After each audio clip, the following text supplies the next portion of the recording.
ஒரு குழந்தை ஞான குழந்தையாக இருக்கும் என்று சொன்னால் அந்த குழந்தைக்கு பலன்களை இறைவன் வாரி வழங்குகிறார். அந்த குழந்தைக்கு ஒரு பணிவும் சேர்ந்து இருந்ததுன்னு வச்சுக்கோங்க. நீங்கள் ரொம்ப இப்போ ஒன்றும் இல்லை, இந்த சதுரங்கத்திலே குகேஷ் என்கின்ற ஒரு தமிழகத்தை சார்ந்த ஒரு அழகான ஒரு சின்ன ஒரு குழந்தை இந்த சதுரங்க போட்டியிலே வெற்றி பெற்றார். அதெல்லாம் பெருசு இல்லைங்க. இந்த போட்டியிலே வெற்றி பெற்றதெல்லாம் பெரிதல்ல. இந்த போட்டியில் வெற்றி பெற்றோட அந்த வெற்றியினுடைய அந்த உணர்ச்சி தாழ மாட்டாமல் அந்த பையன் அழுதான், கண்ணீர் விட்டு. அந்த கண்ணீர் பார்க்குறப்ப நமக்கே வெற்றி, ஆனந்தம், மகிழ்ச்சி. இவ்வளோ நாள் தான் நடத்திய போராட்டம், 9 வயதில் தான் எடுத்த முடிவு, உலகத்திலேயே ஒரு இளம் வயது சதுரங்கத்திலே வெற்றி கொள்கின்ற ஒருவனாக உலக சாம்பியனாக வரணும், உலக வெற்றியாளராக வர வேண்டும் என்று 9 வயதில் அந்த குழந்தை எடுத்த முடிவு அங்கே வெற்றியை கண்டது. அந்த வெற்றி கண்டதெல்லாம் சிறப்பே இல்லை. நான் அந்த வீடியோ காட்சியை பார்த்து ஆச்சரியப்பட்டு போனேன். என்ன தெரியுங்களா, வெற்றி பெற்றதெல்லாம் சிறப்பு இல்லை. முடிஞ்சால் நீங்கள் அந்த வீடியோ திரும்பவும் யூடியூப்லேயோ இதுலேயோ இருந்தால் போட்டு பாருங்கள். வெற்றி பெற்றதெல்லாம் சிறப்பல்ல. அந்த வெற்றியின் மகிழ்ச்சியில் அவன் கண்ணீர் விட்டது கூட சிறப்பல்ல. வெட்டுப்பட்ட தன்னுடைய காய்களை எடுத்து அடுக்கி வைத்தான் அந்த குழந்தை. வெட்டுப்பட்ட அத்துணை காய்களையும் எடுத்து சரிவர நேர்வர அடுக்கி, ஏன்னா அது வெட்டுப்பட்ட காய்கள், அந்த காய்கள் திரும்பவும் அந்த இடத்திற்கே போக வேண்டும் என்று அடுக்கி வைத்தான். அதுவும் கூட சிறப்பு அல்ல. அதையெல்லாம் அடுக்கி வைத்து விட்டு எழுந்த அந்த பையன் எந்திரிச்சு அந்த குகேஷ், அந்த குழந்தை என்றே சொல்ல வேண்டும், அந்த தாய் மணிவயிறு உதித்த அந்த குழந்தை, நம்முடைய தமிழகத்திற்கு பெருமை சேர்த்த ஒரு குழந்தை.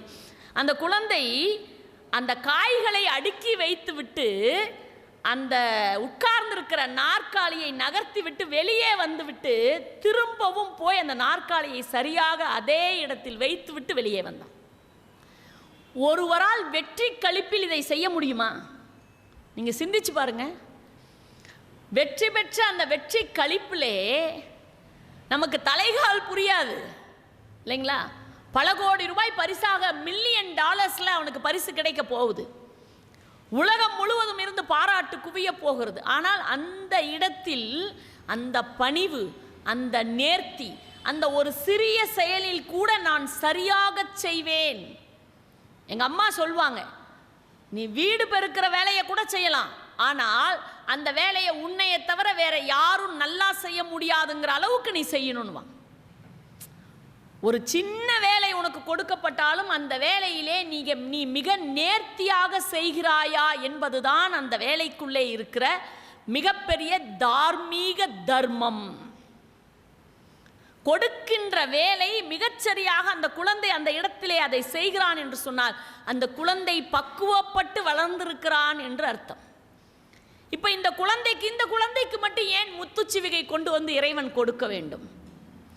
என்றைக்குமே அந்த யாராக இருந்தாலும் அவர்களுடைய உழைப்புக்கேற்ற அந்த பலனை இறைவன் கொடுத்தே தீருவான்.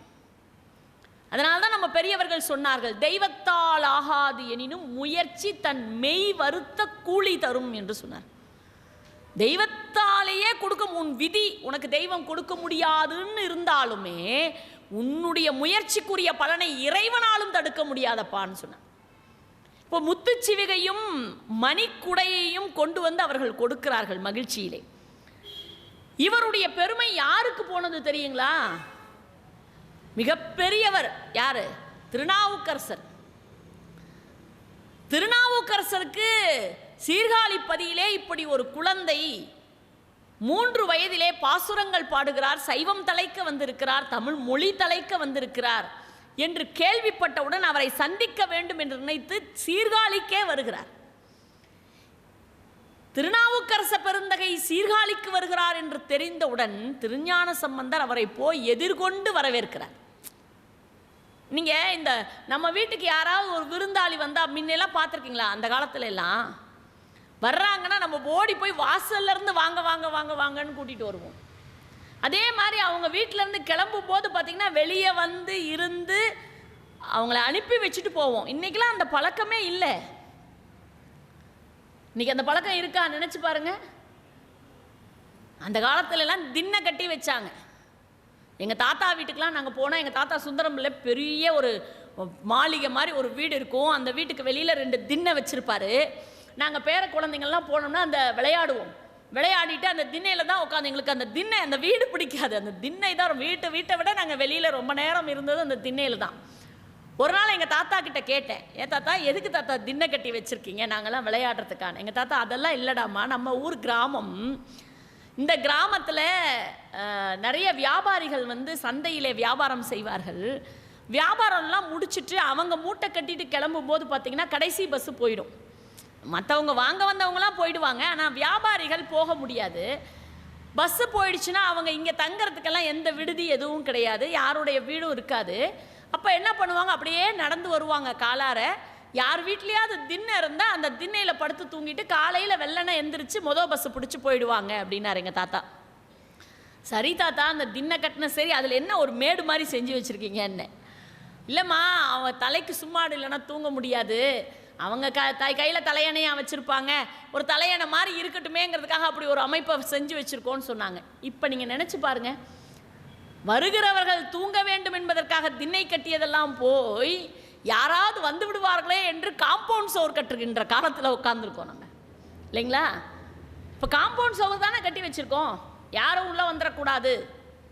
அப்போ இந்த மனித நேயமே போய்விட்டது. ஆனால் திருநாவுக்கரச பெருந்தகை வருகிறார், ஞானசம்பந்தர் போய் எதிர்கொண்டு அழைக்கிறார். சீர்காழி திருப்பதியின் அந்த எல்லையிலே, ஊரின் எல்லை வரைக்கும் சென்று அவரை அழைத்து கொண்டு வருகிறார்.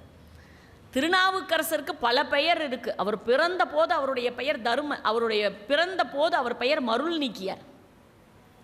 மருள் என்றால் இருள், நீக்குபவர் என்றால் இருளை நீக்குபவர், அதனால் அவருக்கு பேர் மருள் நீக்கியார். பிறந்த போது மருள் நீக்கியார். சமண சமயத்தில் போய் சேருவார் கோபப்பட்டு. அப்பா அவர் பேர் தர்மசேனர். அதற்கு பிறகு சைவத்திற்கு திரும்ப வர்றார், சூளை நோய் ஆட்கொண்டதுனால. திலகவதி அம்மையார் அவருடைய தமக்கையார் திருநீர் பூசி அவரை கூட்டிகிட்டு வர்றார். கூற்றாயினவாறு என்று பதிகம் பாடுவதற்காக வீரட்டானேஸ்வரர் கோவிலுக்குள்ளே வருகிறார். அங்கே திருநீர் பூசியவுடன் எம்பெருமான் அவருக்கு வந்து அருள் கொடுத்து அவர் வைக்கிற பெயர் நாவுக்கரச என்று அழைக்கிறார். நாவுக்கு அரசன், நாக்குக்கெல்லாம், உலகத்தில் இருக்க எல்லா நாக்குக்கும் அரசர் அவர், அதனால் அவருக்கு பேர் நாவுக்கரசர். நாம் என்னன்றோம், திருநாவுக்கரசர்ன்றோம். அப்போ இவருக்கு இத்தனை பெயர் இருக்கு. என்னென்ன பெயர்? மருள் நீக்கியார், தர்மசேனர், திருநாவுக்கரசர். ஆனால் அவருக்கு இன்னொரு சிறப்பு பெயர் இருந்தது, அதுக்கு பெயர் அப்பர். அந்த அப்பர்ன்ற பெயரை கொடுத்தவர் யாருன்னா திருஞான சம்பந்தர். அப்பரே, என் அப்பாவினை விட அப்பா என்று சொன்னால் கூட மரியாதை குறைந்து விடும் என்பதனால் அதற்கு கூட ஒரு விகுதி போட்டு, விகுதினா கடைசி எழுத்து, விகுதி போட்டு அப்பரே என்று அழைத்தாராம். யார்? ஞானசம்பந்தர். அப்படியானால் அந்த பெரியவர்களை மதிக்கின்ற பாங்கு நமக்கு இன்றைக்கு அதுவே இல்லையே, இல்லையா? கிழடு, பெருசு, இப்படித்தானே பேசிக்கொள்கிறார்கள். ஆனால் அந்த முதியவர்களை மதிக்கின்ற ஒரு பாங்கை யார் நமக்கு சொல்லிக் கொடுக்கிறார் என்றால் ஞானசம்பந்தர் சொல்லிக் கொடுக்கிறார்.